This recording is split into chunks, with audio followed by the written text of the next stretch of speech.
আল্লাহর নবী বলছে, আমার উম্মত জাহান্নামটা আমি যেমন দেখছি, যদি তোমাদেরকে বলতাম আর বুঝাইতাম তো তোমরা আর জীবনে কোনোদিন হাসতা না, জীবনে আর কোনোদিন স্ত্রীর সাথে রাত্র কাটাইতা, জীবনে কোনোদিন জনপদে থাকতা না, বরং জঙ্গলে আর পাহাড়ে গিয়ে আশ্রয় নিতা, আর 24 ঘন্টা শুধু কান্তা জাহান্নামের ভয়ে। আমি যেটা দেখছি, নবীজি বলছে, লাউ তা'লামুনা মা আ'লামু লা দাহিকতুম কালিলা ওয়া লা বাকাইতুম কাসীরা।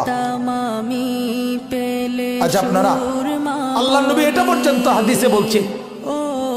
হাদিসের মধ্যে মিশকাতে এই কথা আছে, কোন মানুষের লাশ যখন লাশের খাটিয়ায় করে নাফরমান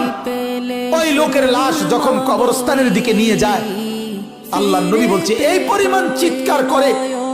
ওই নাফরমান, যদি কেউ পৃথিবীর কোন মানুষ জীবিত